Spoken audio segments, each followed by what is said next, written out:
Hey, welcome back to GBGuns. Just cleaning up the Walther CCP M2 after taking it out to the range for our standard range tests. Did full magazine +1. Ran, of course, What's for Dinner, which I was really curious about since this gun is piston operated. Well, rather, piston delayed. See this piston here. That means, of course, that they had to calibrate those gas pressures for specific load.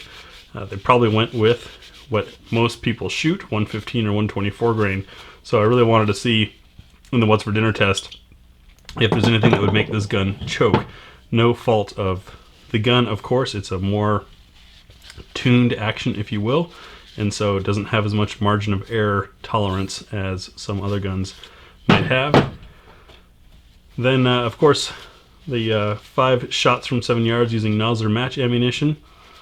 And I'll get this back together and while you guys watch, and then let you know what I thought about the gun.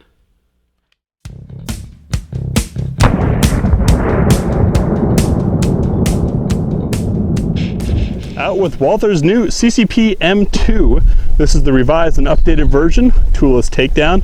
We'll start with full mag +1. There's our 1. Safety is on. Safety off. We've got a piece of steel 15-ish yards out there. Let's see how the gun runs with that full pressure on the magazine.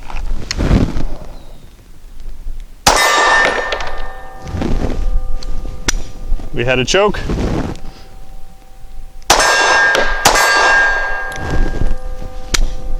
Not chambering.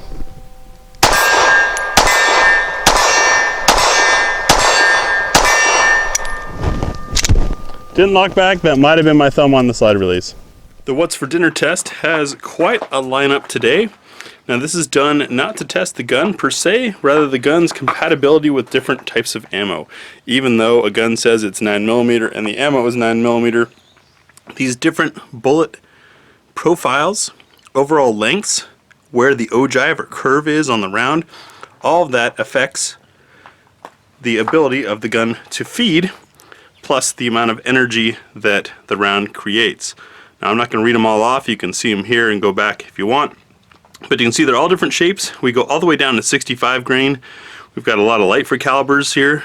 A 115 grain hollow point. We got steel case and aluminum case.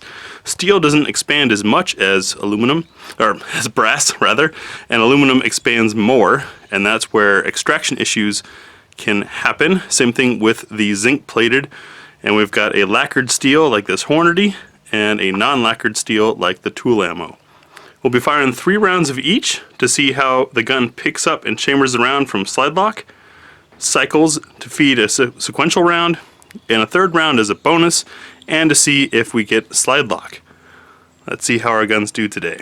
Alright, and our What's for Dinner, which will be particularly interesting with this piston system in here. It's the only piston pistol that I've ever shot.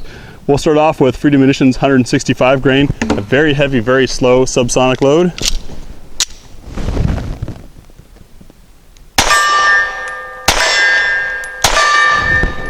It ate it. Next up, also subsonic, 147 grain Remington HTP. This is a hollow point, long bullet, so it should feed just fine.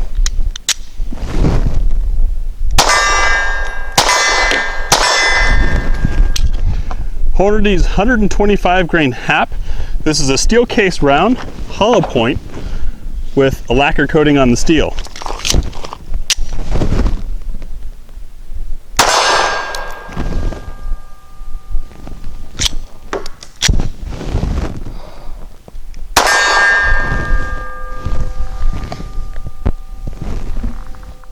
So that one malfunction with the Hornady HAP, I could tell, thanks to the striker indicator on the back here, that the striker didn't reset, even though the gun cycled and picked up the next round. I figured maybe the chamber was empty since it didn't cause the striker to cock, so it probably caused a bit of a short stroke.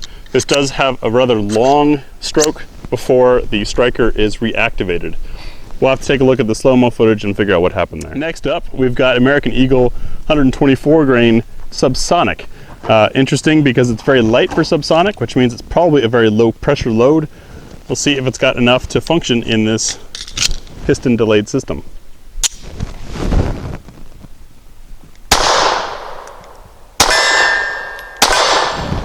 runs. Remington Golden Saber 124 grain. This is a nickel plated case, rather long bullet, hollow point.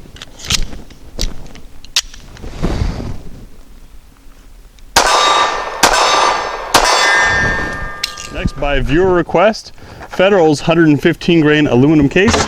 Remember, aluminum expands a bit more, so it might cause some extraction issues.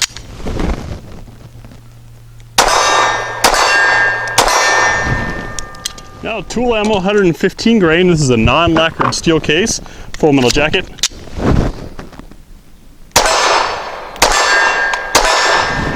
Hornady American Gunner 115 grain, brass case, hollow point.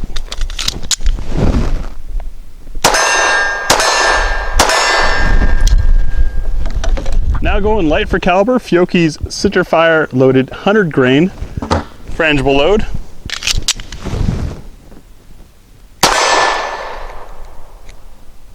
Alright, so this is the same malfunction we had before. The slide is forward, but I can see from the cocking indicator that it is not charged. That was an empty case.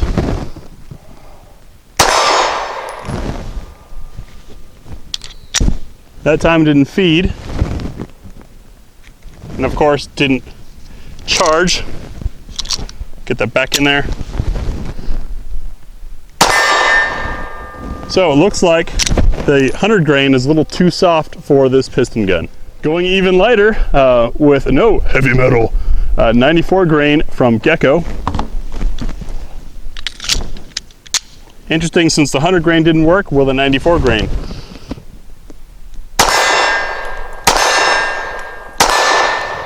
And that shows you the difference different ammo can make. Continuing our lightweight challenge, Winchester Super Clean 90 grain.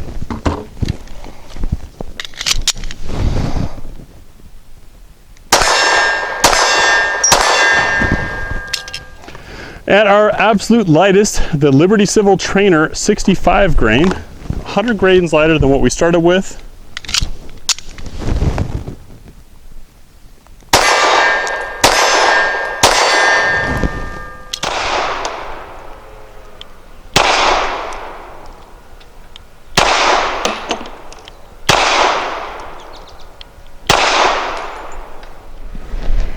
So the Walther's CCP, I don't like to say that I hate a trigger, but I hate the reset on this trigger. It's just a little too long for me. The sights are really dark and hard to see out in the sun.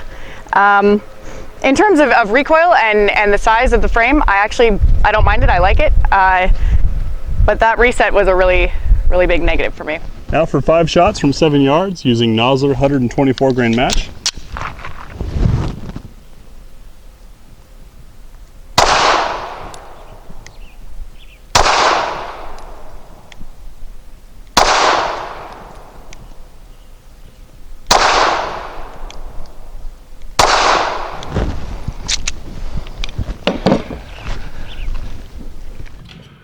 So what did you guys think? As somewhat expected and totally fair challenge for the gun was the What's for Dinner test not being 100%. Not all guns are, and with this piston system, I'm not surprised. I did experience a little bit of the heat that some people complained about experiencing with the original. That's some heat down here from the gases. But other than that, it is a pleasant shooter.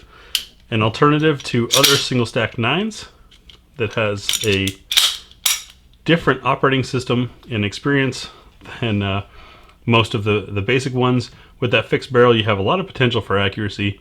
I didn't shoot so well with it with these sights. It was 90 plus degrees out there. That's about the only excuse I have other than that, but the ergonomics are still there, and the longer reset is more appropriate for a carry defensive gun. You have the external safety, which you don't on a lot of striker fired guns, and of course the striker indicator in the back being nice and bright red for you. You're just going to have to be a little cautious with your ammo selection, as is to be expected with any gun that's got a rather tuned action like this one. Curious to hear what your thoughts are on the CCP M2. Let me know in the comments below. Thanks for watching.